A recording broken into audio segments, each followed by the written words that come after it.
Salam Alberta. Selamat pagi semua. Ya, kayaknya ini banyak bangku kosong karena masih suasana libur nih. Masih ada yang di pulang kampung gitu ya. Tapi bersyukur buat kita yang udah datang di tempat ini. Kita tahu bahwa ini pun hanya karena anugerah Tuhan ya. Kita masih bisa beribadah pagi ini dengan nyaman. Kita masih bisa bertemu dengan saudara-saudari kita. Yuk, sebelum kita mulai ibadah kita bersatu dulu sebentar. Kita minta pimpinan Roh Kudus dalam ibadah kita pagi ini.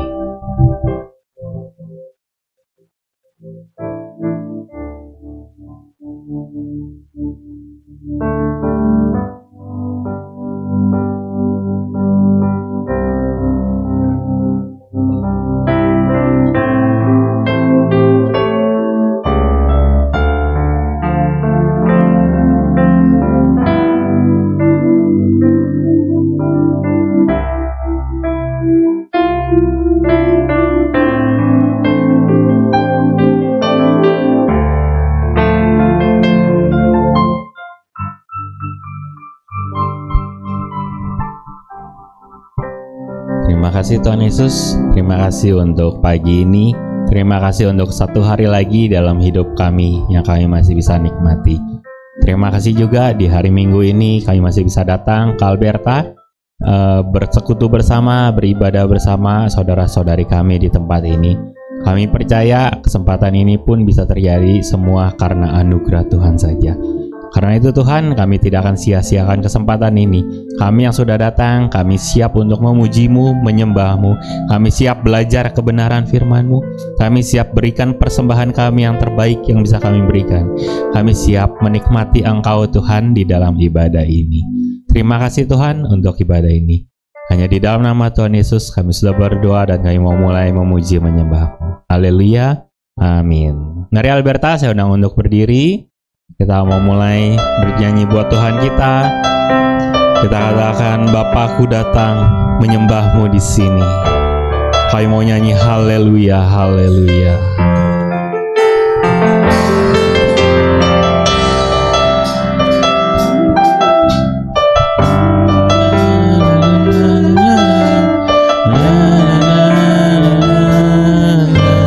Bapakku datang. Bapakku datang menyembah-Mu di sini. Ku percaya Kau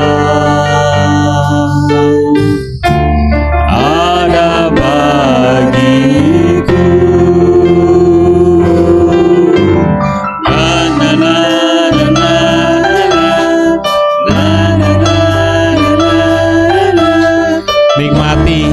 Nikmati Tuhan dalam ibadah ini Alberta. Katakan, Bapa kami datang. Bapakku datang menyembah-Mu di sini. Ku percaya Kau ada bagiku. Karena itu takkan kami takut, takkan kami cemas, takkan kami bimbang. Tak usah ku bimbang, Kau di dalamku. Tak usah ku cemas, Kau penghiburku. Saat ku lemah, Kau kuatku. Ku nyanyi haleluya,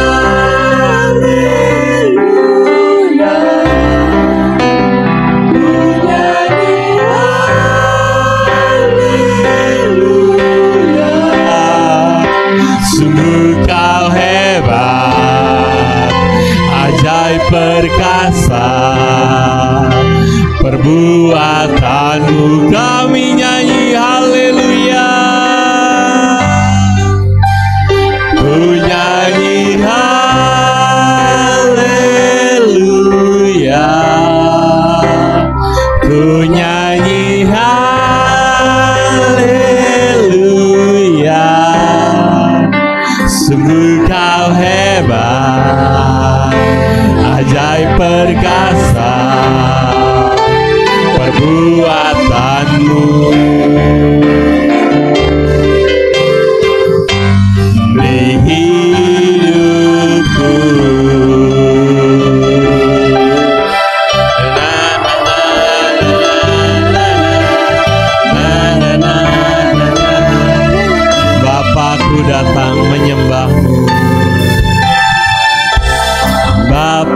Ku datang menyembahmu di sini, dan kami percaya.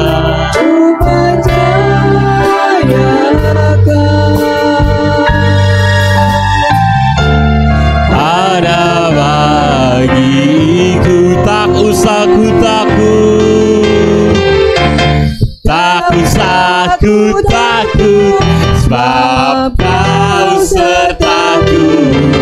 Tak usah ku bimbang, Kau di dalamku.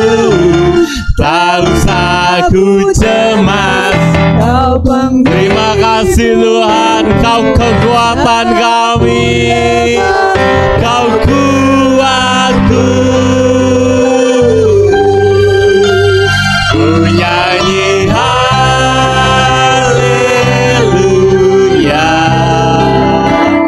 ku nyanyi haleluya.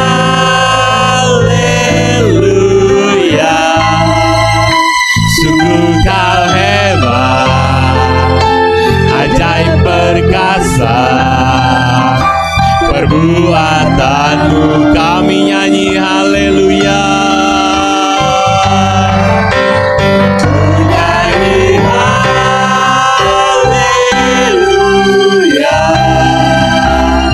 ku nyanyi haleluya. Sungguh Kau hebat, ajaib perkasa, perbuatanmu di hidupku, di hidupku. Haleluya, kami nyanyikan haleluya.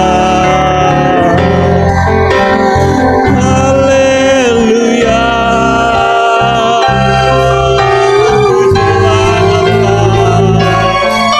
haleluya, mulia nama-Mu Tuhan. Haleluya, kami angkat suara kami sembah Engkau, kami tinggikan nama-Mu, kami muliakan Engkau. Hanya Kau yang layak, terima pujian kami, terima sembah, terima syukur kami.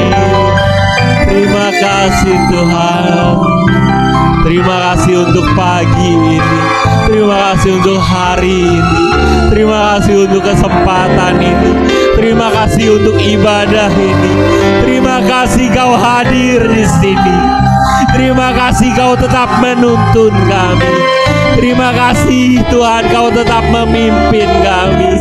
Terima kasih Tuhan, terima kasih Kau tidak pernah meninggalkan kami, Kau tetap menyertai. Kau Allah yang beserta kami, Kau Alberta. Terima kasih Tuhan, terima kasih. Dan kami mau terus nyanyikan haleluya, haleluya untuk Engkau.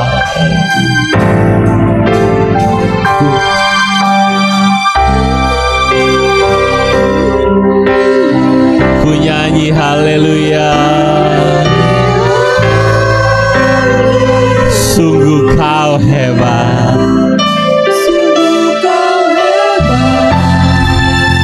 ajaib perkasa, perbuatanmu kami nyanyi haleluya. Ku nyanyi haleluya,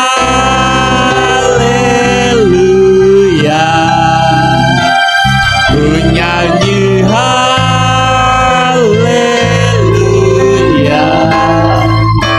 Sungguh Kau hebat, ajaib perkasa, perbuatanmu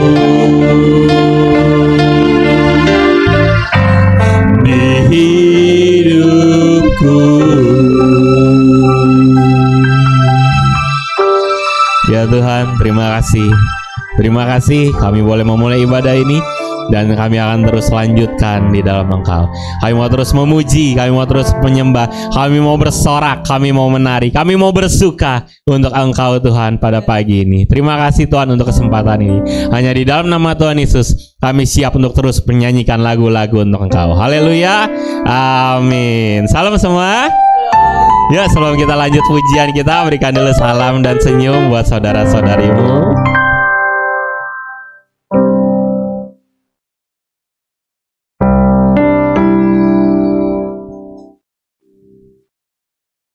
Oke, semua di sini bersuka? Semua bergirang bisa hadir di sini? Ya. Amin. Kita katakan sama-sama ya, oh giranglah.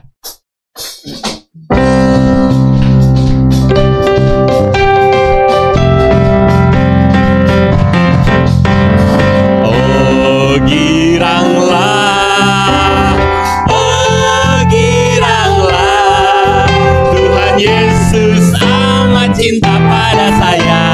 Lagi katakan oh giranglah, oh giranglah, oh giranglah. Karena apa Alberta? Amin. Oh, ku masuki gerbangnya, ku masuki gerbangnya dengan hati bersyukur, halamannya dengan pujian. Kataku hari ini harinya Tuhan, ku bersuka sebab dia. Sekali lagi, ku masuki dengan hati bersyukur, pujian. Kataku hari ini harinya Tuhan, ku bersuka sebab dia girangkanku. Yang bergirang katakan, hanya Tuhan Yesus yang bisa membuat kita bersuka cita. Dia girangkanku, oh dia girangkanku, ku bersuka sebab dia girangkanku. Ku masuki gerbangnya dengan hati bersyukur, halamannya dengan pujian. Kataku hari ini harinya Tuhan, ku bersuka sebab dia girangkanku. Dia girangkanku, oh dia girangkanku, ku bersuka sebab dia girangkanku. Amin. Dia girangkanku, oh dia girangkanku, ku bersuka sebab dia girangkanku. Sebelah kiri saya katakan, dia girangkanku, oh dia girangkanku, ku bersuka sebab dia girangkanku. Sebelah kanan saya dan yang di atas katakan, dia girangkanku, ku bersuka sebab dia. Lagi-lagi Alberta, dia girangkanku, oh dia girangkanku, ku bersuka sebab dia girangkanku. Oh oh, dia girangkanku, oh dia girangkanku, ku bersuka sebab dia girangkanku. Amin. Hanya Tuhan Yesus yang membuat kita bergirang, hanya Tuhan Yesus yang membuat kita bersuka. Amin Alberta. Amin. Yuk sama-sama ya katakan, dia girangkanku, oh dia girangkanku, ku bersuka. Terima kasih Tuhan. Dia girangkanku, oh dia girangkanku, ku bersuka sebab dia girangkanku. Dia girangkanku, ku bersuka sebab dia girangkanku. Oh oh, dia girangkanku, oh dia girangkanku, ku bersuka sebab dia girangkanku. Ku bersuka sebab dia girang. Kami bersuka sebab dia girangkanku. Haleluya. Terima kasih Tuhan. Selanjutnya ini lagu baru ya Alberta ya. Kita sama-sama belajar ya. Aku juga masih belajar. Jadi fales lagu lama aja fales, apalagi lagu baru kok. Yuk kita sama-sama belajar. Nanti singer tolong bantu ya, lebih keras ya.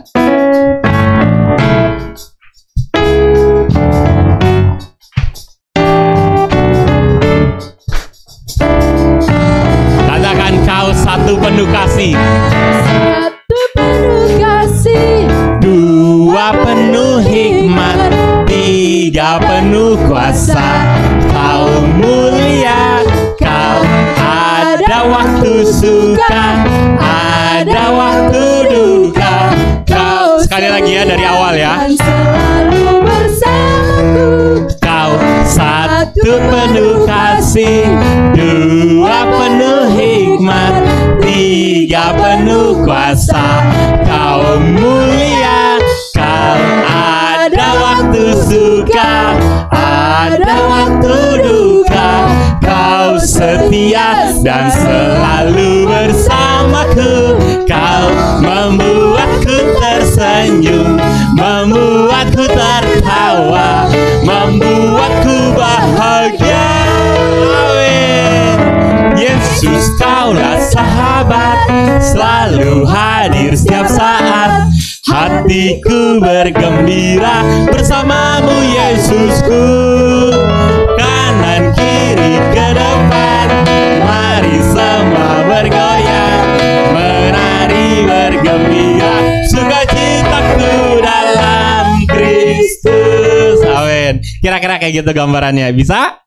Nanti pas ref katakan kanan kiri bergoyang, semuanya bisa ya. Tahu tangan kanan yang mana, Alberta? Iya, kanan kiri semua bergoyang. Amin.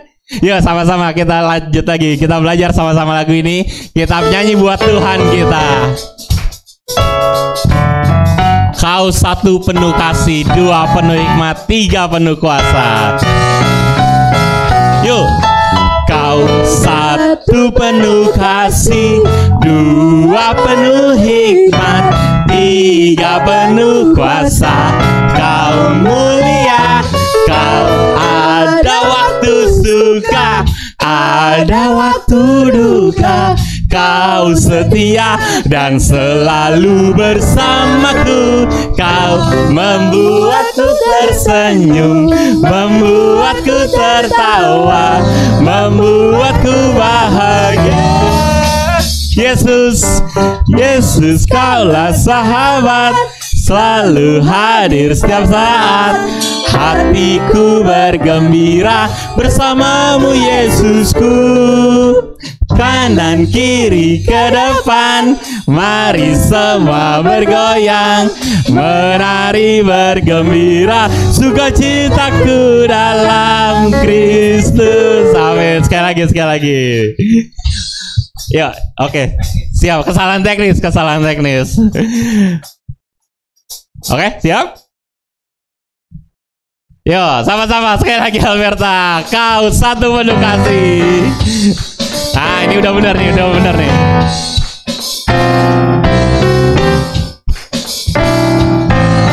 Sama-sama. Kau satu penuh kasih, dua penuh hikmat, tiga penuh kuasa. Kau mulia, Kau ada waktu suka, ada waktu duka. Kau setia dan selalu bersamaku. Kau membuatku tersenyum, membuatku tertawa, membuatku bahagia. Amin. Yesus, Kaulah sahabat, selalu hadir setiap saat. Hatiku bergembira bersamamu, Yesus. Siap-siap bergoyang, kanan kiri ke depan, mari semua bergoyang, menari bergembira, sukacita. Yesus, Kaulah, Yesus, Kaulah sahabat, selalu hadir setiap saat. Hatiku bergembira hanya Kau, Tuhan. Kanan kiri ke depan, mari semua bergoyang, menari bergembira, sukacitaku dalam Kristus. Amin. Hanya Yesus sumber sukacita kita, Alberta. Amin.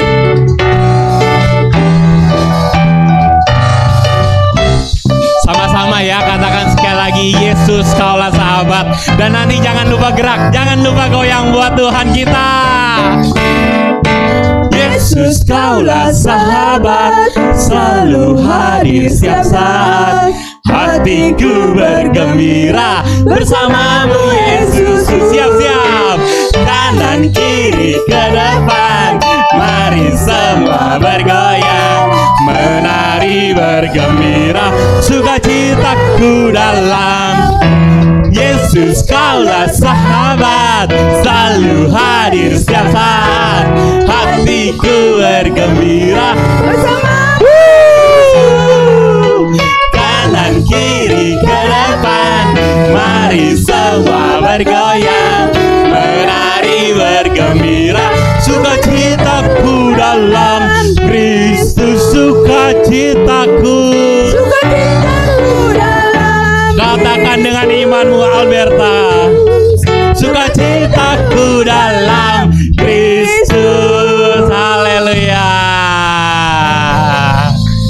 Amin. Sukacita kita hanya di dalam Kristus. Amin. Yuk mari kita bangkit, kita nyatakan kemuliaannya. Hanya Dia sumber kekuatan kita, hanya Dia sumber sukacita kita.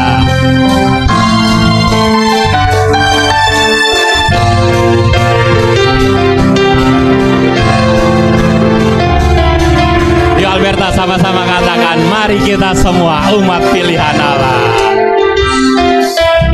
Mari kita semua umat pilihan Allah, dengarlah panggilannya. Untuk apa? Terima kasih Tuhan, Kau pakai kami, pakai hidup kami. Sekali lagi, mari kita semua, mari kita semua umat pilihan Allah, dengarlah panggilannya untuk menggenapi firman-Nya. Sekaranglah waktunya untuk berdiri bagi bangsa ini. Mari maju umat pemenang. Kami kan bangkit untuk Engkau Tuhan, sampai setiap lutut bertelut, semua lidah mengaku Yesus Kristus Dialah Tuhan, Raja segala raja. Dialah ku kan bangkit, ku kan bangkit. Amin. Ku kan bangkit, sampai setiap lutut bertelut, semua lidah mengaku Yesus Kristus Dialah Tuhan, Raja segala raja. Dialah, sama-sama lagi, ku kan bangkit, nyatakan kemuliaannya. Amin, kami nyatakan kebesarannya.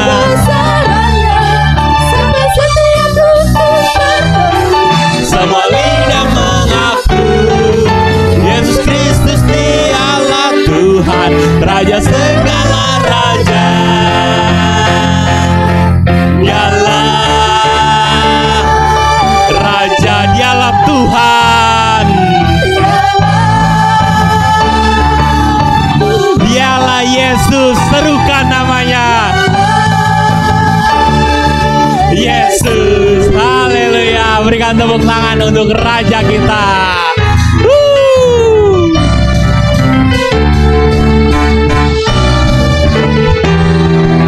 Amin. Silakan duduk Alberta. Amin. Semua bersuka cita?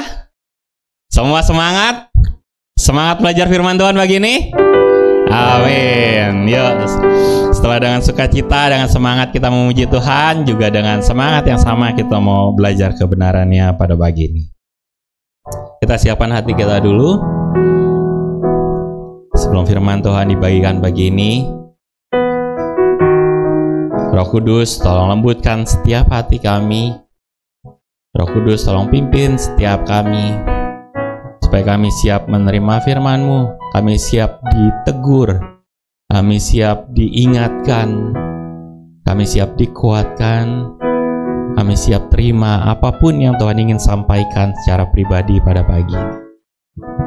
Kami siap Tuhan, kami siap. Dan lewat satu lagu terakhir ini, saya mau nyatakan kembali, kami siap untuk terus mengikut Engkau, mengiring Engkau, sampai akhir hidup kami. Karena kami tahu, hidup kami semuanya hanya karena anugerah-Mu saja.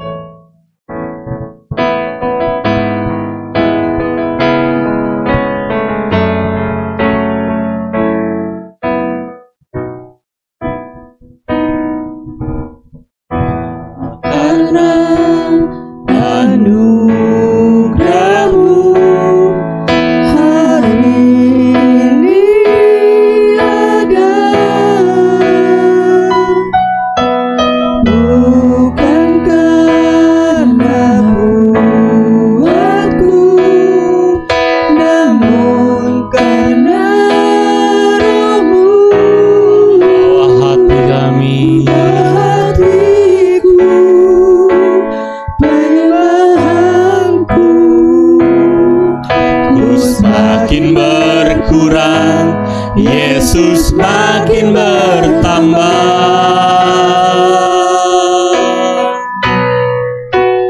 mengikut Yesus itulah kesukaan hatiku.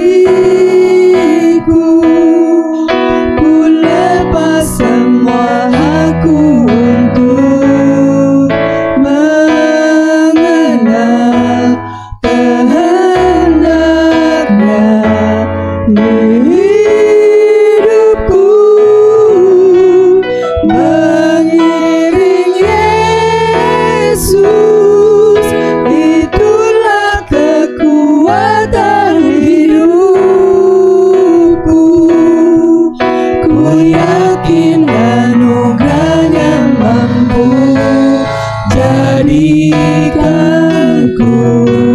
hamba yang berkenan selalu.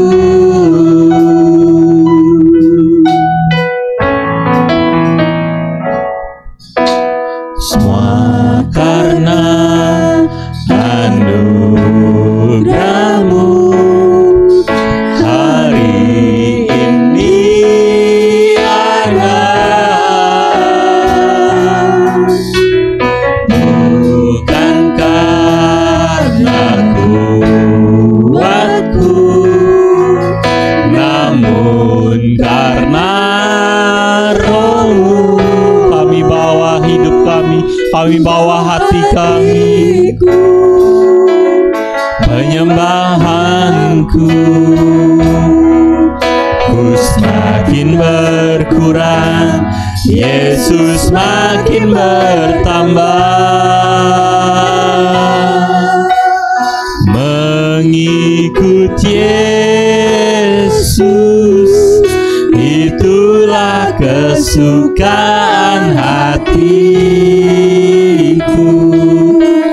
Ku lepas semua aku untuk mengenal kehendaknya. Yang siap dengarkan firman Tuhan, kita kembali berdiri. Kita mau sambut firman Tuhan pagi ini. Yesus itulah kekuatan hidupku.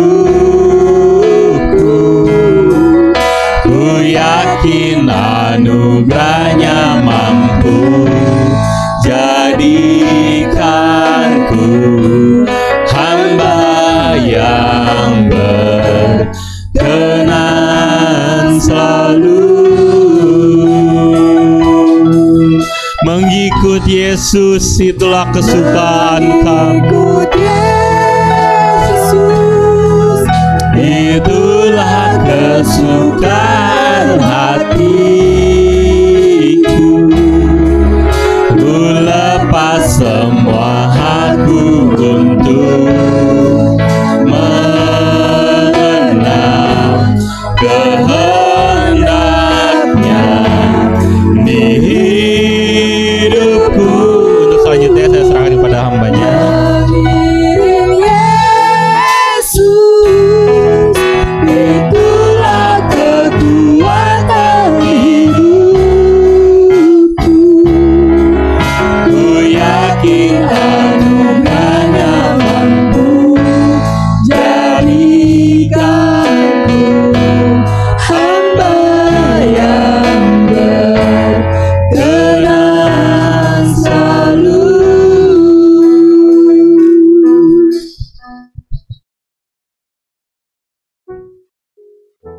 Inilah yang menjadi keyakinan kami Tuhan.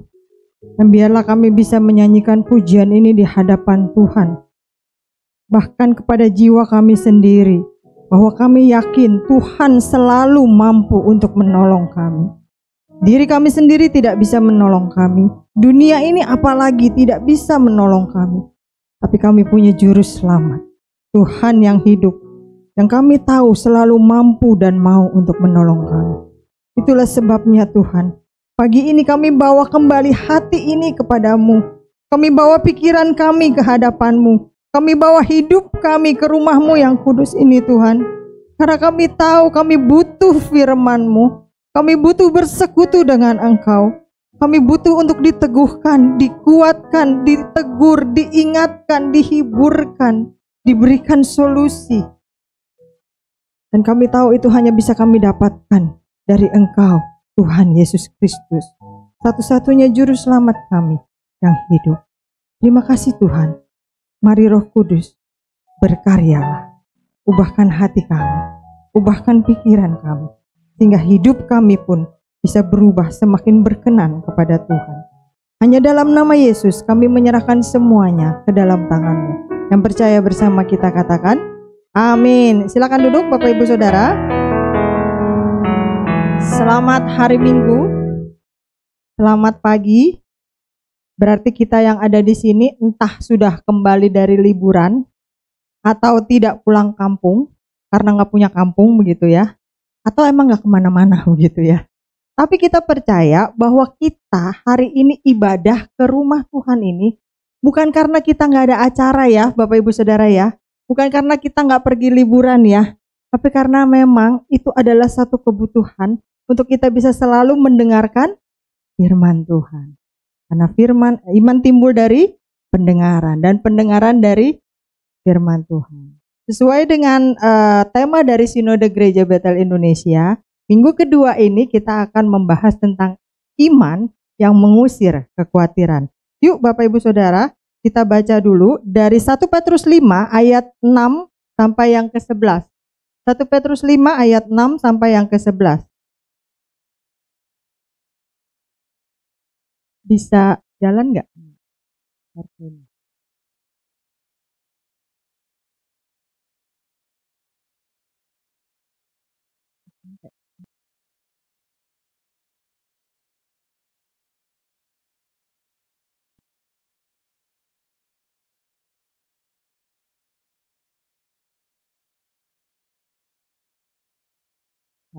Jadi tolong dibantu aja ya media. Oke, kita baca ya Bapak Ibu, sudah siap semua, di layar suci juga ada.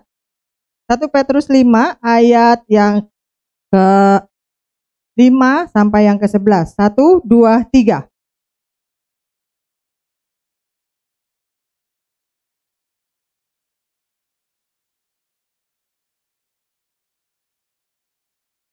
Sebab telah menentang orang yang tetapi selanjutnya supaya kamu ditinggikannya pada waktunya. Lanjut, sadarlah dan berjaga-jagalah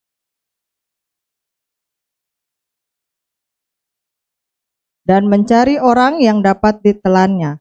Lawanlah dia dengan iman yang, sebab kamu tahu bahwa menanggung penderitaan yang sama, dan Allah sumber segala kasih karunia telah memanggil kamu dalam Kristus kepada kemuliaan yang kekal, akan melengkapi, meneguhkan, menguatkan, dan sesudah kamu menderita seketika lama. Terakhir, ialah yang Bapak Ibu Saudara, setiap kita pasti pernah merasa khawatir ya. Khawatir nih bisa liburan enggak? Khawatir nih umur kita nyampe enggak nanti merayakan Natal begitu ya. Khawatir nih yang belum punya jodoh udah kepala 3 gitu kan. Kok enggak ada yang boro-boro nembak, ngelirik aja enggak gitu ya. Boro-boro ngelamar begitu ya. Dilihat aja enggak gitu. Kita khawatir tentang segala sesuatu. Kalau Bapak Ibu Saudara mendengar berita tentang perang, bagaimana perang semakin meluas, semakin melebar, kita khawatir bagaimana yang perang sekarang aja belum kelar, kemungkinan akan terjadi perang lagi. Nah, kalau kita melihat bagaimana mental anak-anak muda zaman sekarang dan kekejaman yang meningkat, kriminalitas yang meningkat, kita juga jadi khawatir. Kemarin salah satu kejadian adalah bagaimana 2 orang anak berusia 15 tahun itu dengan kejamnya berdarah dingin, dia memukul atau menghajar kepala seekor anjing yang lagi jalan di pinggir jalan. Di CCTV jelas sekali terlihat bagaimana anjing itu tidak menggonggongi mereka, enggak mengganggu mereka, jaraknya cukup jauh karena anjing ada di sisi jalan ini, mereka jalan di sisi jalan seberang, tapi mereka mengambil batu bata, konblok begitu ya. Lalu kemudian mereka hampiri anjing tersebut yang memang ramah, mereka hajar dengan tangan mereka sendiri. Sampai anjing itu tergeletak di tengah jalan. Belum mati loh Bapak Ibu Saudara. Sengaja ditinggal begitu saja, luka parah, berdarah-darah, kaing-kaingan ditinggal begitu saja. Usianya masih 15 tahun. Semua media sosial bahkan para pakar psikologi mengatakan ini adalah bibit yang kan kalau dibiarkan dia akan menjadi psikopat. Hari itu mungkin dia hanya membunuh seekor anjing, kata orang, ya anjing. Mana tahu 10 tahun kemudian apalagi yang akan dia bunuh. Nah Bapak Ibu Saudara, kalau kita melihat hal-hal seperti itu, bukankah menimbulkan kekhawatiran bagi kita? Bagaimana kalau kita ke ATM ya, nanti ternyata di belakang saya ada orang jahat ya. Bagaimana kalau kita mengendarai kendaraan bermotor atau kita mengendarai mobil, terus ada orang yang berniat jahat. Dan kalau Bapak Ibu Saudara mengikuti berita-berita yang ada berbagai macam tipu muslihat yang dikembangkan oleh orang-orang yang kreatif tapi berhati jahat sekarang ini, yang semakin membuat kita khawatir. Bahkan ketika kita berada di dalam rumah pun, kita bisa tetap merasa khawatir. Jadi kekhawatiran itu pasti pernah kita rasa. Mau itu anak muda, orang tua, mau itu anak kecil, orang dewasa, yang masih sekolah khawatir. Aduh nanti bisa gak ya saya ujiannya, ulangannya, aduh nanti guru yang akan datang killer gak ya, aduh dosennya nanti ramah gak ya. Yang mau kerja, aduh gimana ya kalau karir saya gak naik-naik, gimana ya nanti kalau perusahaannya bangkrut dan sebagainya. Kekhawatiran itu pasti ada. KBBI, Kamus Besar Bahasa Indonesia, mendefinisikan khawatir itu takut, gelisah, cemas terhadap suatu hal yang kita belum tahu dengan pasti. Dan penelitian sudah membuktikan 90% dari kekhawatiran kita sebenarnya tidak pernah terjadi. Dan sisanya terjadi karena kitanya sendiri yang terlalu khawatir sehingga kita gugup, kita takut. Sangat kecil sekali persentase kekhawatiran itu benar-benar terjadi. Dunia menawarkan berbagai solusi terhadap kekhawatiran kita. Sharing lah sama teman, sama keluarga. Ceritalah sama psikolog, sama psikiater. Relaksasi, healing, liburan gitu ya. Habis liburan pulang lihat tagihan, kelenger Bapak Ibu Saudara. Mengalihkan perhatian kepada yang lain dong. Ada banyak hal kan, bisa dugem, bisa narkoba, bisa ini, bisa itu, macam-macam banyak kok solusinya. Kita kan masih bisa terhadap kekhawatiran ini masih bisa punya banyak jalan keluar. Itu yang dunia tawarkan Bapak Ibu Saudara. Sebagian mungkin baik kalau ayo ngomong dong sama orang di gereja bla bla bla. Tapi itu semua yang ditawarkan oleh dunia tidak kekal. Apapun solusi yang ditawarkan oleh dunia itu tidak kekal. Bapak Ibu Saudara bisa konseling berjam-jam, besok ketika masalah itu datang lagi, khawatirnya juga ngikut. Bapak Ibu Saudara mungkin hari ini bisa menerima gaji ke-13, ke-14, ke-15. Lalu ketika memasuki bulan yang baru dan kebutuhan semakin meningkat, harga-harga semakin naik. Harga telur berapa ibu-ibu sekarang? Sudah sampai 30 ya. Kemarin sempat sampai 36 kalau nggak salah yang pangkat tertingginya. Beras berapa ibu-ibu beras? Sekarang berapa beras? Kemarin Diakonia belanja berapa? Ibu Lumin? Masih 69.500. Angka tertingginya sempat sampai 89 kalau nggak salah. Sekarang sudah mulai turun. Udah mahal dan langka barang. Sekarang sudah mulai. Itu menimbulkan kekhawatiran. Satu-satunya solusi kekal orang percaya bisa bebas dari kekhawatiran adalah kembali pada Allah. Karena hanya Tuhan yang bisa membebaskan kita. Nah Bapak Ibu Saudara, surat 1 Petrus ini ditulis oleh Rasul Paulus kepada orang-orang percaya non-Yahudi. Yang waktu itu mereka berada di Asia Kecil yang dikuasai oleh budaya non-Kristen. Jadi seperti domba di tengah-tengah serigala. Sekitar mereka tidak mendukung kegiatan kekristenan mereka. Bukankah seringkali kita juga berada dalam posisi seperti itu? Petrus mengingatkan mereka tentang jaminan kepastian keselamatan kekal di dalam Kristus yang sudah mati, bangkit bagi mereka. Tapi kok hidup masih begini ya? Kok masih penuh cobaan ya? Nah, pencobaan yang mereka alami ini nggak main-main Bapak Ibu Saudara. Pencobaan yang mereka alami tidak sekedar susah cari beras. Pencobaan yang mereka alami tidak sekedar harga telur yang hampir 40.000, harga bawang merah, dan pencobaan yang mereka alami sudah masuk ke tahap penganiayaan dan penghinaan dari orang-orang Kristen, non-Kristen pada waktu itu secara terang-terangan. Dan di negara ini sebagian dari saudara-saudari seiman kita sudah mengalami intimidasi seperti ini. Penganiayaan ini mengakibatkan orang-orang percaya mengalami berbagai kehilangan, jelas. Kehilangan status dan rasa hormat. Tuh, orang Kristen tuh boleh diludahin, boleh ditimpuk batu, boleh dihina, boleh dibully. Kehilangan mata pencaharian. Karena bos-bos yang takut mereka nggak mau mempergunakan orang-orang Kristen. Jangan deh, kamu keluar aja deh, nanti jadi masalah. Kehilangan nyawa mereka karena tahap penganiayaan tersebut. Nah, ini membuat mereka khawatir ke depannya gimana ya? Saya jadi orang Kristen, jadi orang percaya, saya percaya Yesus, kok hidup saya makin susah ya? Kok makin banyak penganiayaan ya? Kok malah saya yang ngalamin begini ya? Katanya percaya Yesus itu jadi sumber berkat. Katanya Yesus itu memberikan solusi. Katanya ikut Yesus dalam nama Yesus penyakit sembuh. Katanya. Hal ini membuat mereka khawatir. Dan kalau kita yang mengalaminya, saya yakin Bapak Ibu Saudara, kita juga pasti khawatir. Dan saat ini pun kita sendiri punya masing-masing kekhawatiran. Betul atau benar? Khawatir tentu saja manusiawi. Dan menjadi sifat yang bawaan orok di dalam tubuh kita. Built in. Nggak usah diajarin, setiap orang pasti merasa khawatir. Tapi hal kekhawatiran ini tidak boleh menjadi pemerintah atau penguasa dalam hidup kita. Sehingga kita terus diliputi kekhawatiran, kita terus merasa cemas, kita terus merasa gelisah, kita nggak bisa kerjain apa-apa, terus khawatir, segala sesuatu kita takutkan. Petrus mengajar kita, bagaimana sih kita bisa melawan kekhawatiran itu? Pagi ini kita belajar, bagaimana kita bisa melawan kekhawatiran. Yang pertama, merendahkan diri di hadapan Tuhan. Di tengah kehilangan yang dialami orang-orang percaya di Asia kecil tersebut, Petrus memberikan solusi yang pertama di ayat yang ke-6 yang tadi sudah kita baca. Karena itu, rendahkanlah dirimu. Sekali lagi, karena itu, rendahkanlah dirimu. Di mana? Di bawah tangan Tuhan yang kuat. Itu tips pertama. Itu cara yang pertama. Jangan lari panik, kocar-kacir ke sana kemari. Manusia dunia ini tidak pernah menawarkan solusi yang kekal. Walaupun kelihatannya baik. Tidak semuanya itu semu. Tetapi kalau kita rendahkan diri kita di bawah tangan Tuhan yang kuat, pasti ada jalan keluar. Nah, apa artinya sih merendahkan diri? Artinya buatlah diri kita serendah mungkin di hadapan Tuhan. Berdiri cukup rendah. Kalau berjongkok, kalau bersujud, kalau tengkurap, boleh gak sih Bapak Ibu Saudara kita berdoa tengkurap? Boleh, asal jangan ketiduran. Karena biasanya habis tengkurap, terus bahasa roh. Aminnya besok pagi, itu pun kalau masih ingat. Nah, Bapak Ibu Saudara, rendahkan diri di hadapan Tuhan bukan tentang posisi kita. Bagaimana kita berdoa. Karena kita bisa berdoa di mana saja, kapan saja. Kalau Bapak Ibu Saudara lagi nyetir gak perlu tutup mata dulu, nabrak lah gitu ya, langsung pulang ke rumah Bapak di surga. Kita bisa berdoa. Kalau kita lagi di angkot, kita ngeri dengan keadaan sekitar kita, penumpang yang kita curigai, kita bisa berdoa. Bukan tentang posisi, tetapi bicara tentang hati kita. Mau posisinya jongkok, nyungging, tengkurap, kalau hati ini tidak rendah di hadapan Tuhan, gak ada artinya.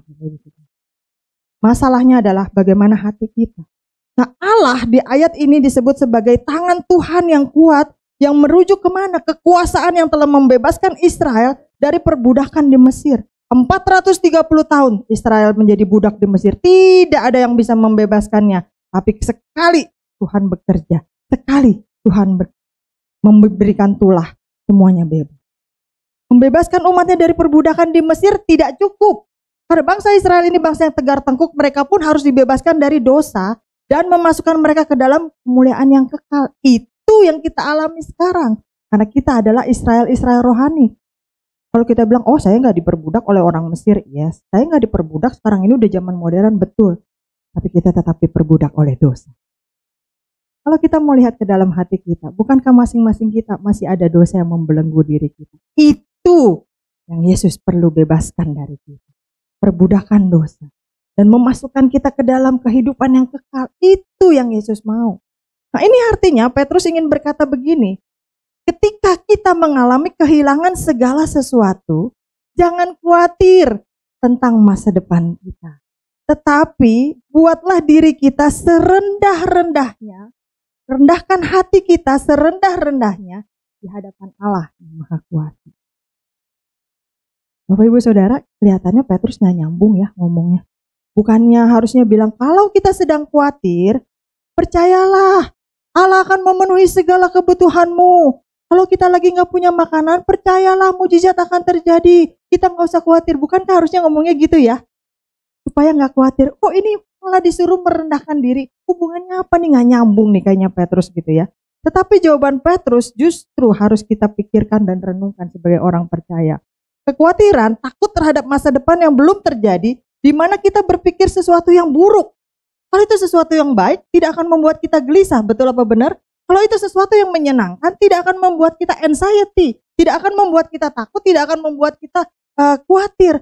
Tapi justru kita pikirkan, jangan-jangan nih, nanti ada gempa bumi, jangan-jangan nih nanti ada krisis moneter, jangan-jangan nih nanti ada, jangan-jangan hal-hal yang buruk yang belum tentu terjadi itu kita masukkan ke dalam pikiran kita, membuat kita takut. Kenapa? Karena kita ternyata sadar bahwa kita tidak bisa kontrol masa depan. Itu yang membuat kita takut, hilang kekuasaan, hilang kontrol. Nah, berarti Bapak Ibu Saudara, akar dari segala kekhawatiran yang ada di dalam diri kita adalah kontrol diri, di mana kita pengen berperan seperti Allah yang mengatur segala sesuatunya. Ketika kita tidak bisa kontrol masa depan itu, maka itu menyebabkan kita menjadi khawatir, menyebabkan kita menjadi takut. Oleh karena itu tepat sekali Rasul Petrus mengajar orang percaya di Asia Kecil bahwa kalau kamu pengen bebas dari kekhawatiran, tips pertama adalah stop berperan seperti Allah. Sadari kelemahanmu, keterbatasanmu, ketidaklayakanmu sebagai manusia, lalu tunduklah kepada Allah yang Maha Kuasa. Itu udah solusi yang penting. Jangan terus mengejar kontrol diri. Jangankan masa depan, Bapak Ibu Saudara. Seringkali saya katakan, 5 menit lagi terjadi apa kita bisa tahu. Dan ada banyak peristiwa yang sudah kita saksikan. Bagaimana waktu orang mau naik pesawat, dada-dada ternyata pesawatnya nggak pernah nyampe ke tujuan. Bagaimana orang keluar dari rumah tiba-tiba lalu mobilnya ketabrak truk, nggak pernah sampai ke tujuan, hanya pulang. Ada banyak hal yang terjadi dalam hitungan menit, hitungan detik, yang kita nggak bisa kontrol. Jadi stop berperan seperti Allah yang mengontrol segala sesuatu, tapi rendahkan diri kita serendah-rendahnya, rendahkan hati kita supaya kita bisa tunduk di hadapan-Nya. Kita takut akan masa depan yang belum pasti karena kita tidak bisa mengontrolnya, tetapi Allah yang kita sembah mengatur masa depan itu secara pasti. Taruh hidup kita di dalam Tuhan, maka semuanya pasti baik-baik saja. Nah, Bapak Ibu Saudara, konsep menganggap diri tidak layak di hadapan Allah sangat kuat ini bertentangan dengan konsep dunia di mana kita tinggal. Karena dunia menganggap atau mengajar bahwa manusia itu hebat. Manusia itu super. Manusia itu adalah ilah-ilah kecil yang sebenarnya sedang tidur. Di dalam dirimu itu ada potensi yang harus dibangunkan. Jadi dunia mengajar kita untuk percayalah kepada diri kita sendiri, bukan kepada Allah. Berbeda konsep dengan Alkitab. Dunia mengajar bahwa kita adalah manusia super, manusia layak, manusia hebat, manusia sukses yang bisa melakukan apa saja. Semua ada di dalam tanganmu. Tetapi Alkitab mengajar kita bahwa kita adalah manusia yang tidak layak, tidak berdaya.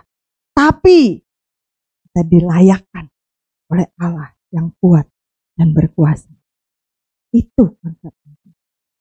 Jadi bukan tentang kita. Tadi lagunya apa? Bukan kuat, yang mana ya?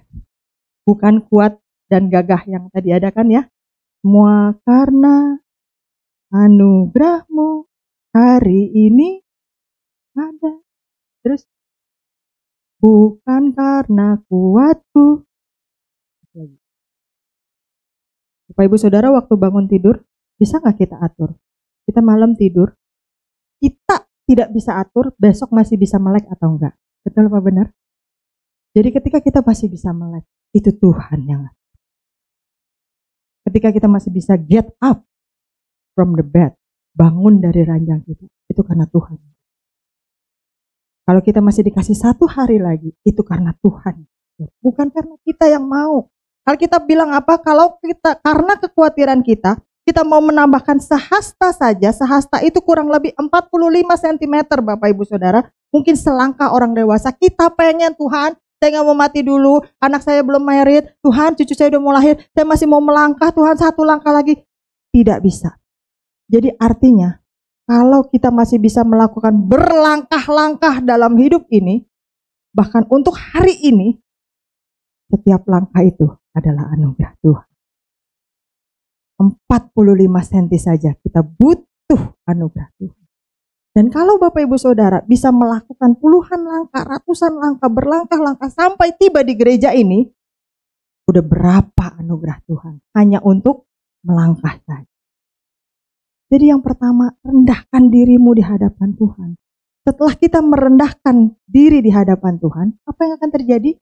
Di ayat yang ke-6b berkata apa? Supaya kamu ditinggikan pada. Jadi tidak selamanya kita ada di bawah, Bapak Ibu Saudara. Tapi kita tidak akan pernah ditinggikan oleh Tuhan kalau kita tidak merendahkan diri kita di hadapan Tuhan. Malah bagian Alkitab yang lain berkata apa? Siapa yang meninggikan dirinya akan direndah. Gak enak Bapak Ibu Saudara kalau kita yang kegeeran. Mendingan kita rendahkan diri di hadapan Tuhan. Biar Tuhan yang mengangkat kita. Nah kalau itu seng ada lawan Bapak Ibu Saudara. Ketika mereka kehilangan kehormatan di Asia kecil itu, Petrus juga berkata bahwa mereka akan menerima kehormatan dari Allah yang jauh lebih berharga dari kehormatan yang manusia berikan. Nah Bapak Ibu Saudara, dasar dari pengharapan ini adalah balik lagi. Kristus yang direndahkan sampai mati di kayu salib. Lalu apa yang terjadi? Titik sampai di situ? Tidak. Semua penghinaan, semua siksaan, semua ludahan, semua bullying, semua penghinaan yang dialami oleh Kristus sampai dia mati di kayu salib, begitu menderitanya, lalu kemudian dikuburkan, titik sampai di situ? Tidak, Bapak Ibu Saudara. Lalu Yesus dibangkitkan oleh Allah Bapa, naik ke sorga dan duduk di sebelah kanan Allah Bapa. Dan dari sini kita bisa menyimpulkan bahwa kalau kita terus-menerus khawatir, sadari akar kekhawatiran kita. Kita tidak bisa playing God, kita nggak bisa bermain sebagai Tuhan. Karena kita ini manusia. Kita butuh Tuhan. Kita ini kecil, tapi kita punya Tuhan yang besar. Kita manusia tidak berdaya. Justru kita butuh Tuhan yang luar biasa. Jadi solusi awal adalah rendahkan diri kita, tundukkan diri kita, bukan di hadapan manusia, tapi di hadapan Tuhan. Dan Dia akan memulihkan segala kekhawatiran itu dari hidup kita. Sikap merendahkan diri di hadapan Tuhan ini perlu selalu kita miliki. Karena apa? Setiap hari, setiap saat kita selalu diliputi oleh kekhawatiran. Tadi pagi sudah berdoa, melangkah keluar rumah, lihat jalanan macet, ketemu dengan orang, masuk ke dalam kegiatan sehari-hari, kekhawatiran muncul lagi. Belanja ke pasar, belanja ke supermarket, pergi ke kampus, pergi ke sekolah, kekhawatiran muncul lagi. Jadi sikap ini harus disertai dengan pengakuan bahwa tangan Tuhan yang kuat akan selalu bekerja. Dan setiap kelemahan kita ditanggung oleh tangan yang kuat itu. Sikap ini akan membawa kita mengalami berkat Tuhan, yaitu kesempatan ditinggikan pada waktunya. Pertanyaannya sekarang, mau nggak merendahkan diri di hadapan Tuhan? Kalau kita mau merendahkan diri di hadapan Tuhan, kita akan ditinggikan pada waktunya. Itu yang pertama. Yang kedua, Bapak Ibu Saudara, apa yang Petrus ajarkan untuk mengusir kekhawatiran, membangun kewaspadaan dan kesadaran. Nah, sikap lain yang perlu kita pelihara ketika kita melawan kekhawatiran adalah tetap sadar dan berjaga-jaga. Kekhawatiran bisa menggeser kita dari kewaspadaan. Masih ingat bagaimana waktu itu Yesus membawa 3 muridnya menemani dia berdoa. Lalu kemudian ketika Yesus selesai berdoa, dia balik, muridnya lagi ngapain? Tidur. Yesus bilang, tidak bisakah kamu berjaga-jaga barang sebentar saja? Dia menyepi lagi berdoa. Yesus balik lagi, muridnya lagi ngapain? Tidur lagi, lebih pules gitu kan. Yesus berdoa lagi, dia balik lagi ketiga kalinya. Muridnya lagi ngapain? Masih tidur juga begitu kan. Sampai akhirnya dia bilang, bangun, sudah tiba waktunya bagi anak manusia untuk diserahkan. Nah, Bapak Ibu Saudara, setiap kita harus membangun kesadaran dan kewaspadaan karena kita punya musuh loh Bapak Ibu Saudara. setiap orang Kristen ini punya musuh.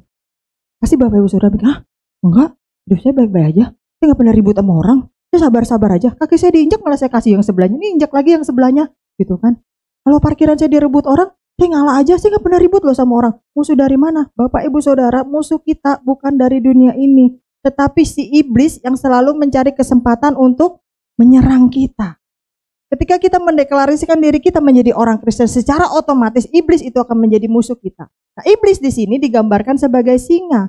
Kekhawatiran di dalam diri kita itu bisa menjadi celah masuknya serangan yang selalu dilancarkan oleh iblis. Karena iblis itu gak pernah lelah untuk melancarkan serangan. Jadi begitu ada celah sedikit aja, semua serangan itu akan masuk. Makanya kita harus selalu waspada. Ini bukan gang waspada di daerah jembatan 5 ya Bapak Ibu Saudara. Tapi waspada di sini adalah kehati-hatian. 1 Petrus 5 ayat yang ke-8 dengan jelas menunjukkan kepada kita bahwa lawan kita si iblis berjalan berkeliling terus-terusan, tidak berhenti seperti singa yang mengaum-ngaum dan mencari orang yang dapat ditelan. Nah, dari ayat ini artinya kita bisa tangkap ada orang yang bisa ditelan, ada orang yang tidak bisa ditelan. Karena dia akan terus berkeliling mencari orang yang bisa ditelannya. Artinya ada orang yang bisa ditelan, ada orang yang tidak bisa ditelan. Iblis bisa menangkap orang-orang yang bisa ditelan, sehingga dia akan intimidasi. Dia akan tekan terus sampai orang-orang itu kehilangan imannya, kehilangan hubungannya dengan Allah, makin jauh dengan Allah, dan lama-lama putus hubungan dengan Allah. Down. Tapi ada juga orang-orang yang tidak bisa ditelan oleh iblis, yaitu orang-orang yang terus mengikuti pimpinan roh Allah di dalam dirinya.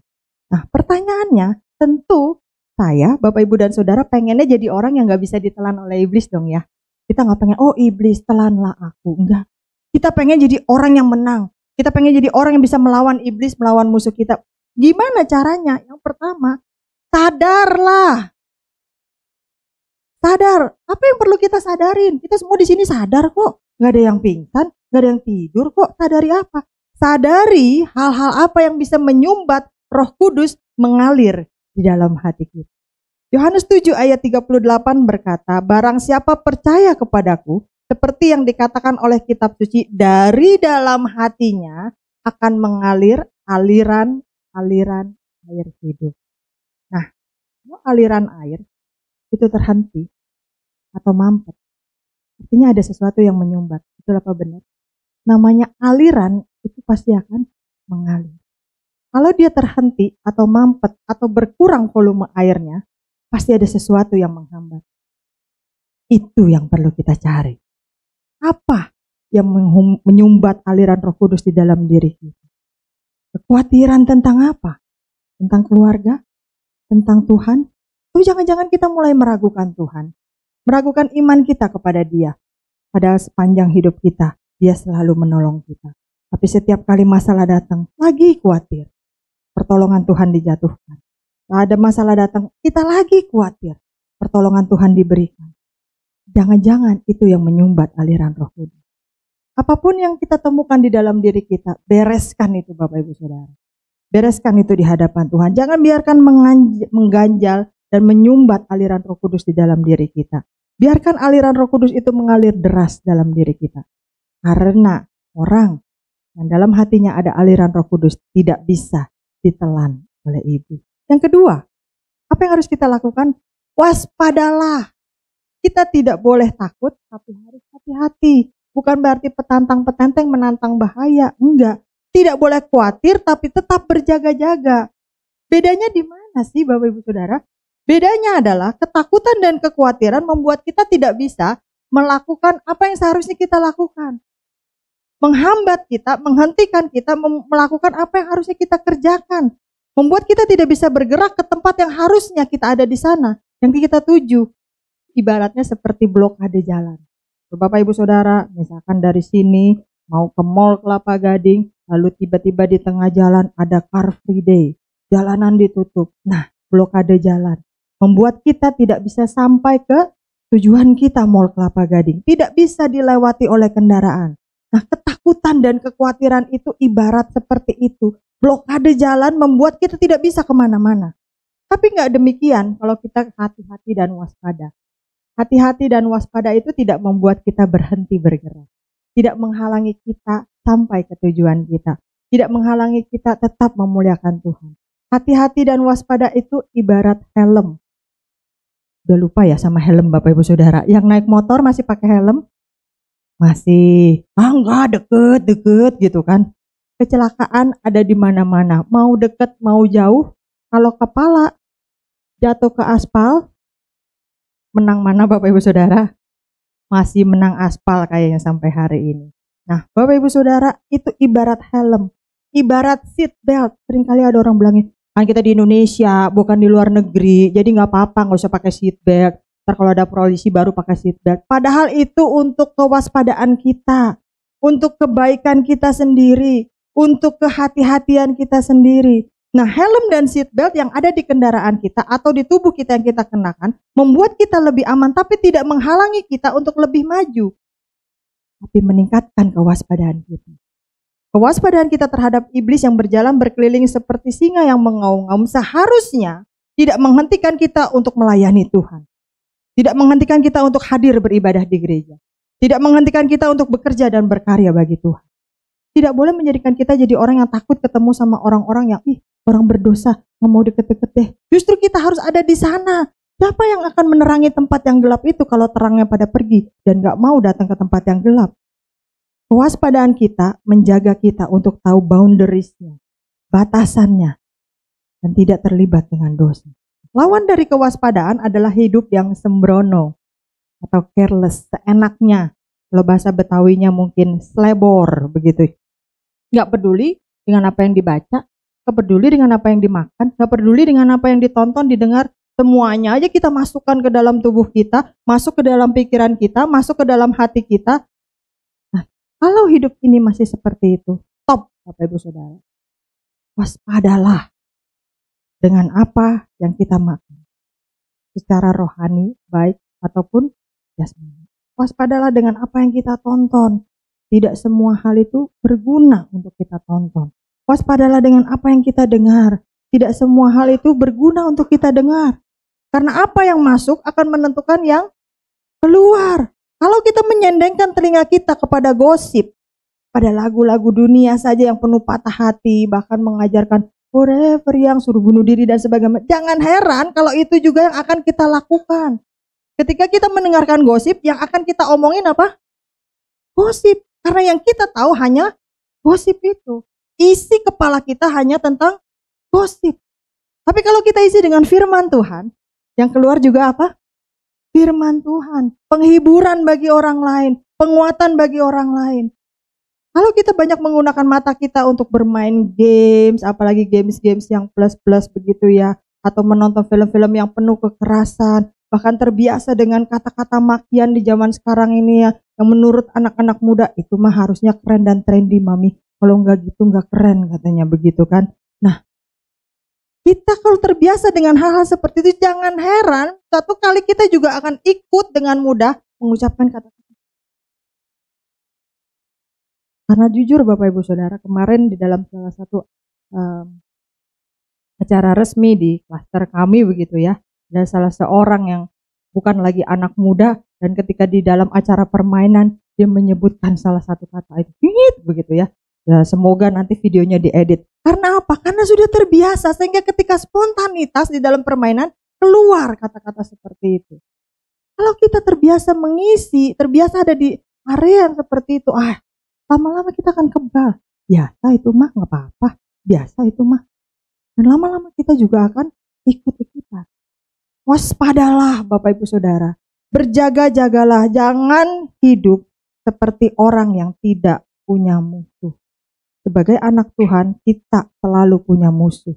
Iblis yang berjalan seperti singa yang mengaum-ngaum. Mencari orang yang bisa ditelan. Jangan jadi orang yang bisa ditelan. Jadi orang yang gak bisa ditelan oleh iblis. Lalu yang ketiga apa? Lawan. Jangan cuma sadar, jangan cuma alert, waspada, tapi lawan. Ada tindakan aktif dari kita. Iblis itu musuh, Bapak Ibu Saudara.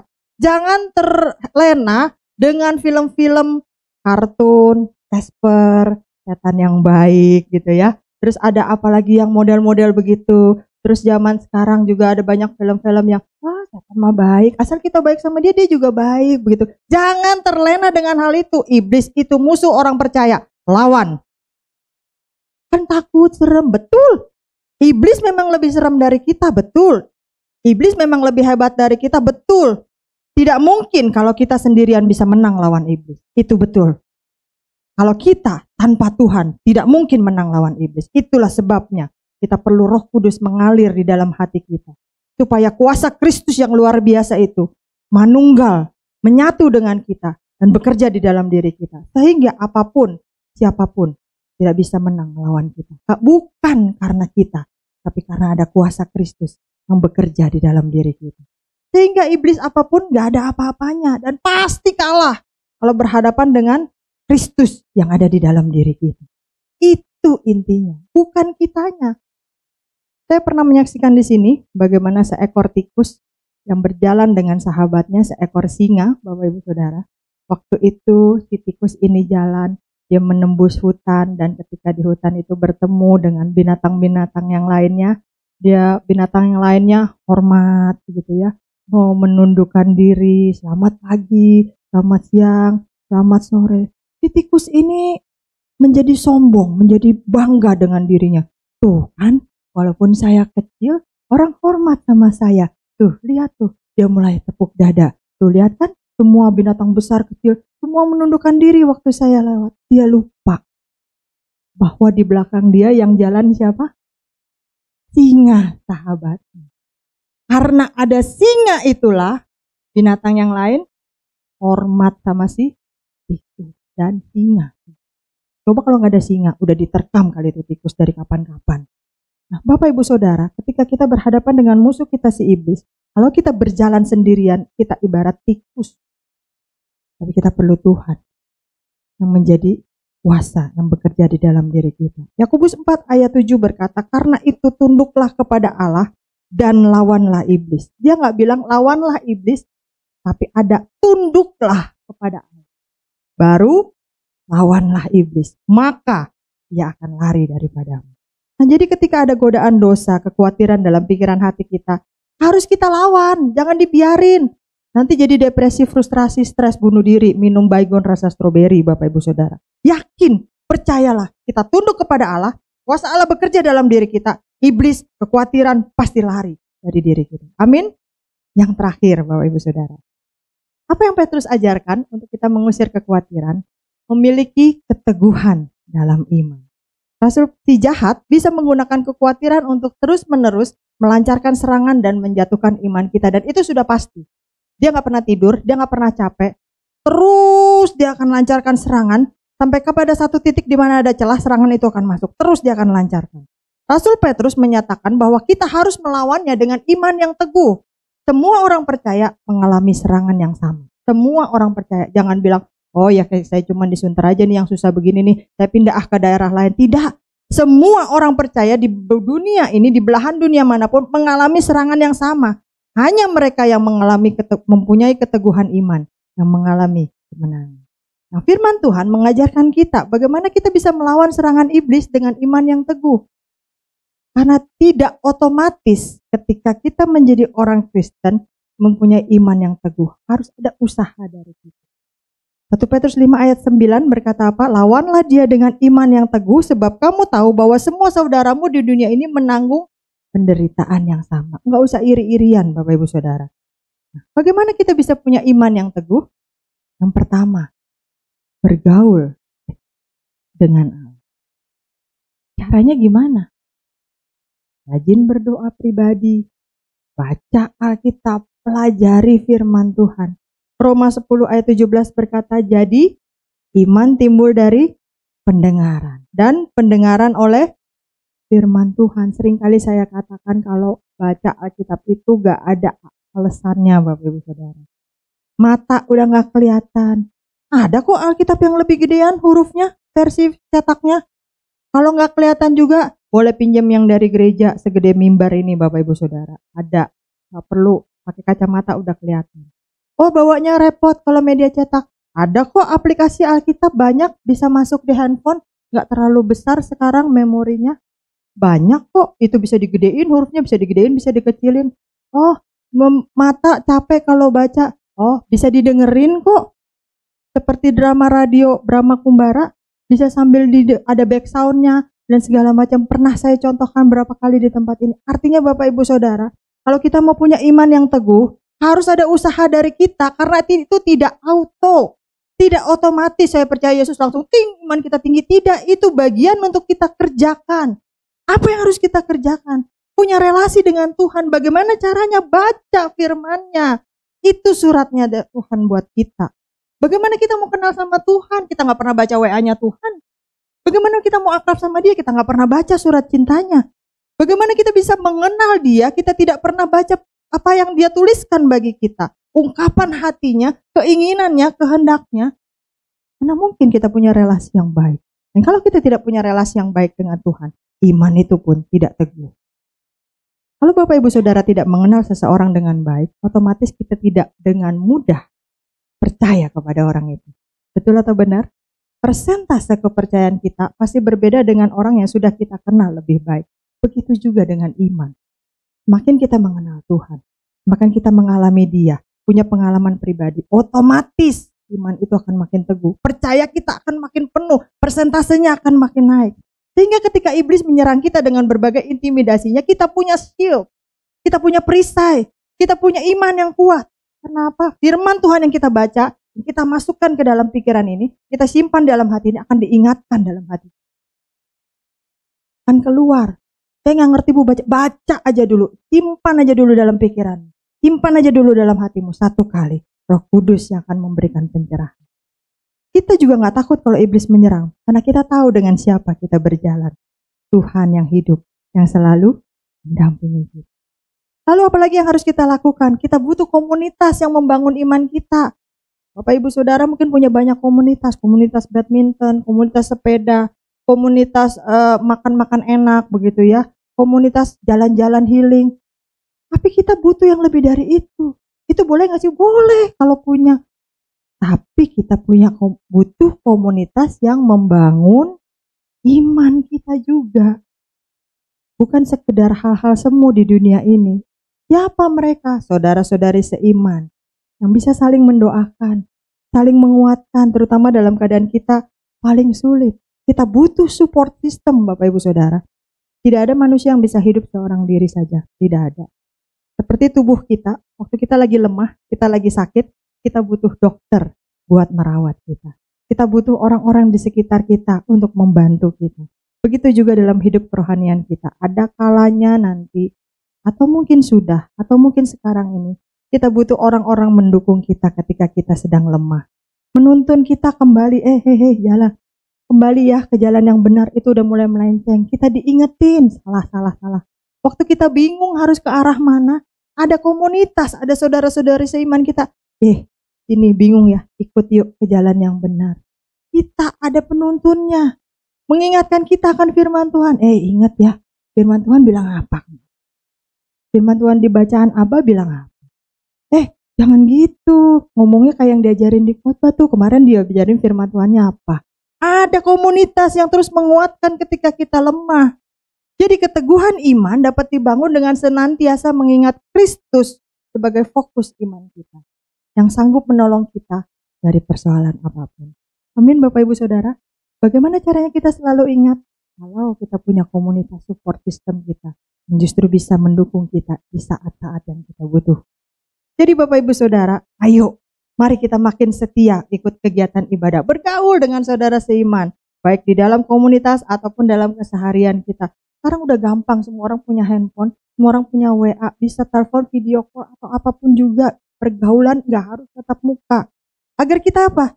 Bisa merendahkan diri di hadapan Tuhan. Kita tetap sadar dan waspada, dan punya iman yang teguh untuk menghadapi serangan iblis. Amin Bapak Ibu Saudara. Berbahagialah mereka yang mendengarkan firman Tuhan dan mentaatinya. Terakhir, jadi jangan cuma mendengarkan firman, tapi lebih penting untuk mentaatinya, supaya kita jadi orang yang berbahagia. Mau jadi orang berbahagia? Kita tahu gimana caranya. Yuk kita berdiri Bapak Ibu Saudara. Boleh kita nyanyikan lagu lama? Jangan kamu khawatir.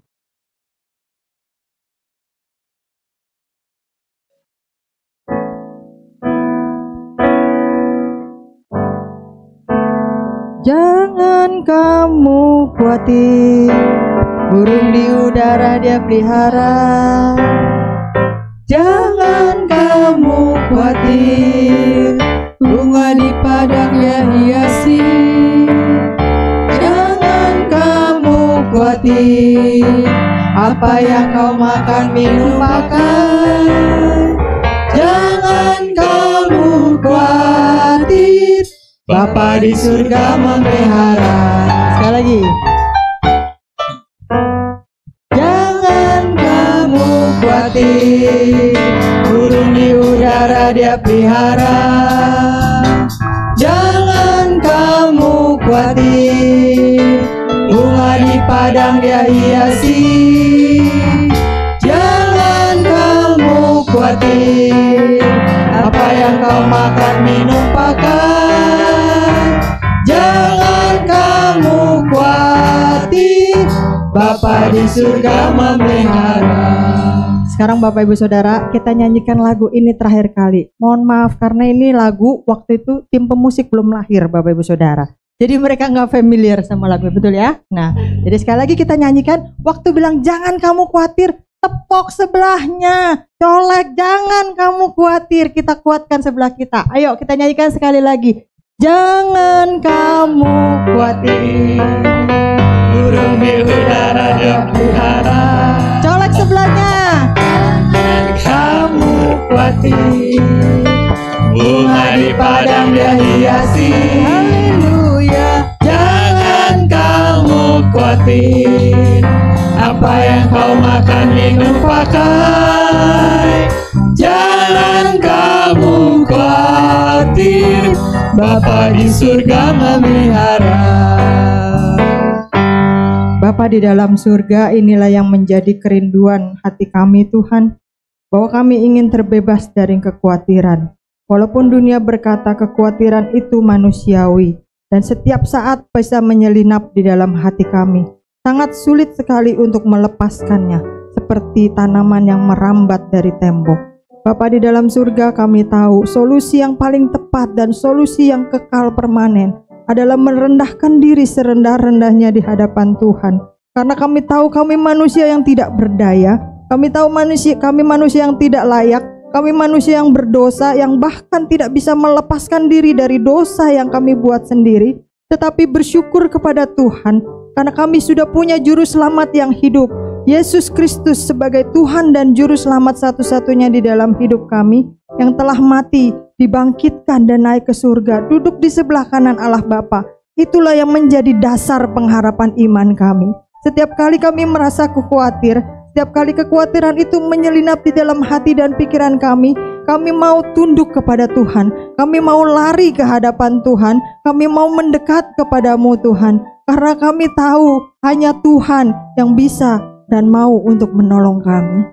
Ampuni kami Tuhan kalau selama ini kami menjadi orang-orang yang panik, kami malah berlari-larian ke sana kemari, kami malah menjadi orang-orang yang ditangkap dan ditelan oleh singa yang mengaum-ngaum itu, si iblis musuh kami.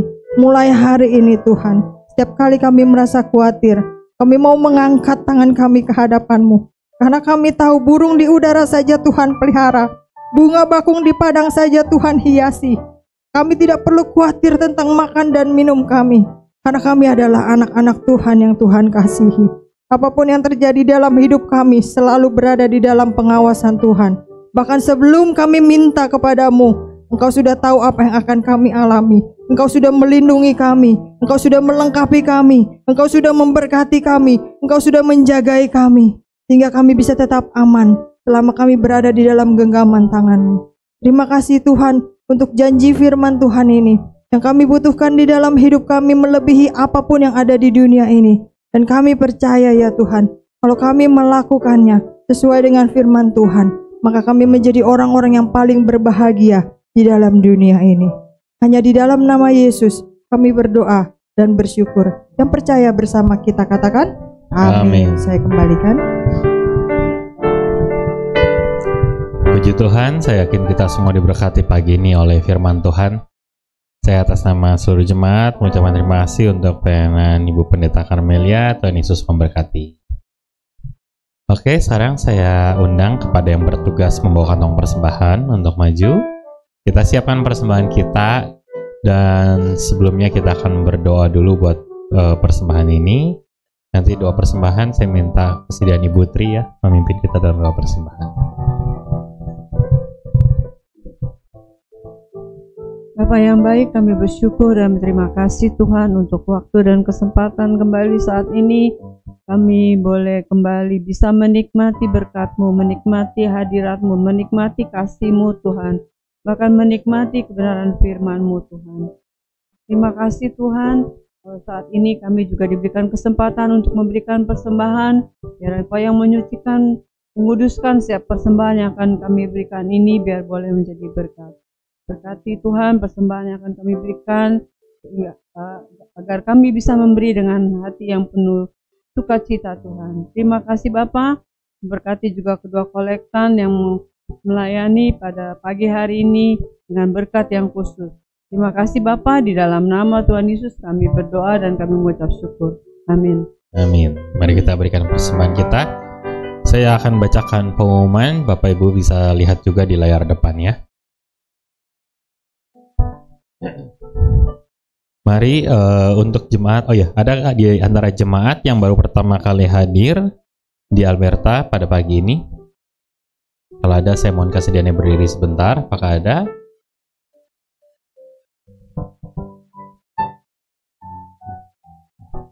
Oke, ada dua di belakang.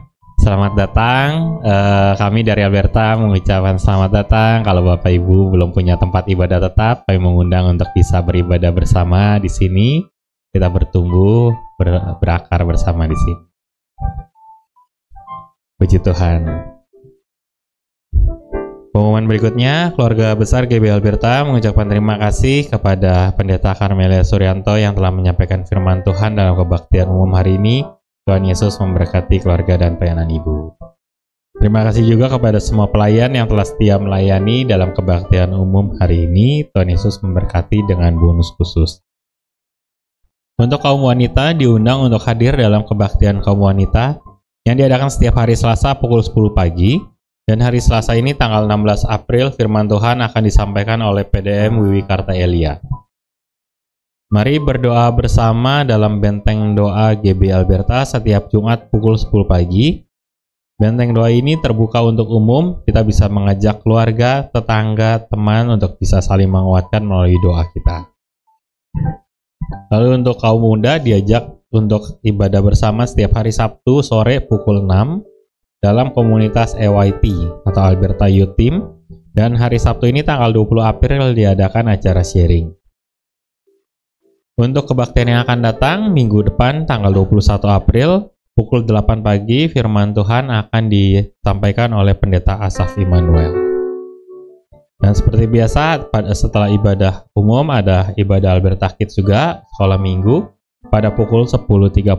Jadi kita bisa ajak anak kita atau ponakan atau juga cucu kita, mereka bisa mengenal Tuhan sejak kecil. Untuk dana diakonia, seluruh jemaat diajak untuk berpartisipasi dalam dana diakonia, baik sebagai donatur rutin ataupun temporer. Dana diakonia akan digunakan untuk membantu jemaat-jemaat intern, serta kunjungan ke pihak lain yang membutuhkan.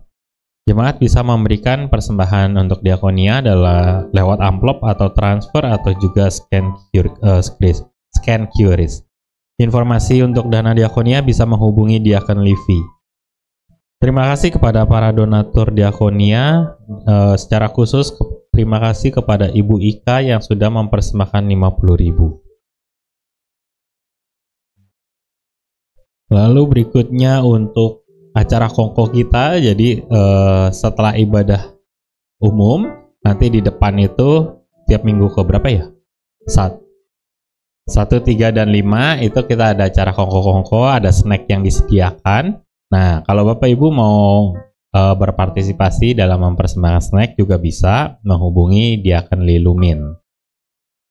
Nah, atau kalau nggak mau bawa snacknya, bisa juga lewat kasih uangnya aja, nanti biar diatur dari si konsumsi ya.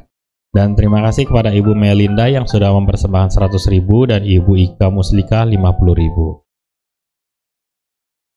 Berikutnya, mari tetap dukung gereja kita melalui persembahan atau perpuluhan yang bisa dilakukan lewat kantong kolekte atau kotak perpuluhan, atau juga transfer dan scan QRIS yang ditempelkan di kursi-kursi ruang ibadah.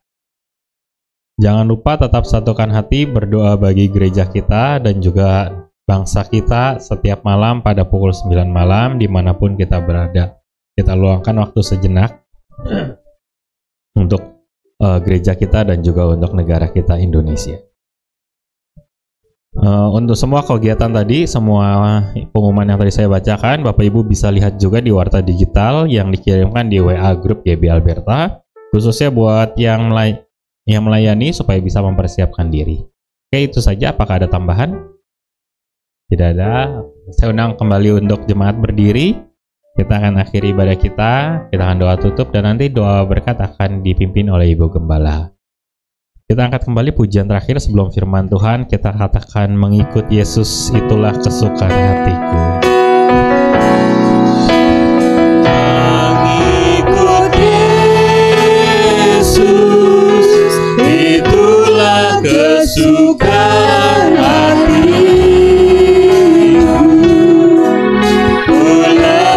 Sembahanku untuk mengenal kehendaknya di hidupku, mengiring Yesus itulah kekuatan hidupku.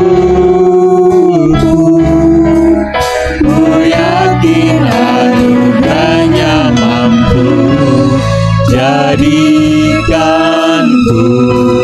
hamba yang berkenan selalu.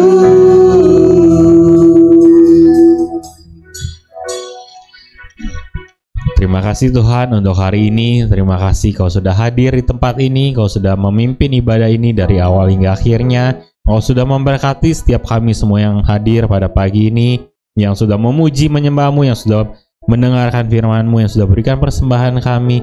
Kami percaya ibadah ini tidak lewat dengan sia-sia. Kami pulang dengan kekuatan baru, kami pulang dengan penghiburan, kami pulang dengan peringatan, dengan teguran. Kami pulang membawa sesuatu Tuhan lewat ibadah pada pagi ini. Terima kasih Tuhan.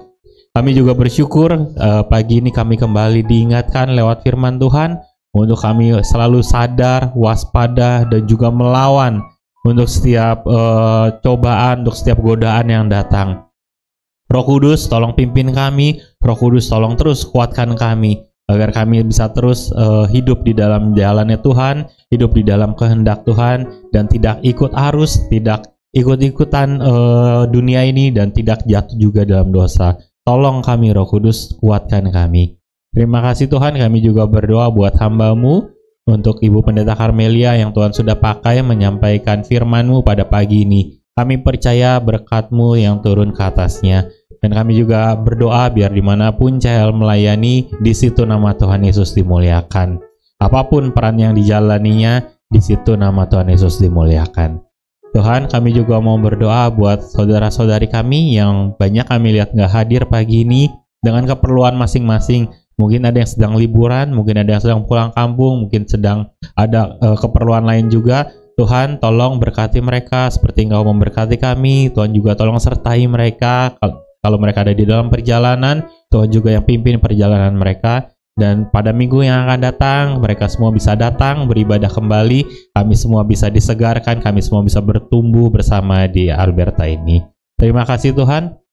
Dan terakhir kami juga mau berdoa buat semua gereja, semua anak-anak-Mu yang beribadah pada hari Minggu ini, di jam berapapun, dimanapun mereka berada, di tempat lebih kecil ataupun lebih besar, di tempat yang lebih enak ataupun lebih susah, kami percaya Tuhannya tetap sama. Tuhan Yesus tetap menyertai, Tuhan Yesus tetap menghibur, Tuhan Yesus tetap yang memimpin, yang memberikan kekuatan. Terima kasih Tuhan untuk kesempatan ibadah, baik di tempat ini ataupun dimanapun juga di muka bumi ini. kami masih bisa beribadah bersama untuk Engkau. Terima kasih Tuhan, dan kami naikkan setiap doa ini hanya di dalam nama Tuhan Yesus. Kekasih Kristus yang diberkati Tuhan, pulanglah dan terimalah berkat Tuhan. Turunlah kiranya atas saudara-saudara semua kasih karunia dan damai sejahtera dari Allah Bapa, pengampunan dan kasih sayang dari Tuhan Yesus Kristus, penghiburan, penyertaan, bahkan pimpinannya di dalam kuasa Roh Kudus memimpin kita sekalian. Mulai saat ini sampai Maranatha Tuhan Yesus datang kedua kali. Di dalam nama Tuhan Yesus kami sudah berdoa bersyukur. Haleluya. Sama-sama katakan amin. Tuhan memberkatimu dan melindungimu. Tuhan memberkatimu dan melindungimu. Tuhan menyinarimu dengan wajahnya, beri kasih karunia, hadapkan wajahnya dan beri damai sejahtera. Amin.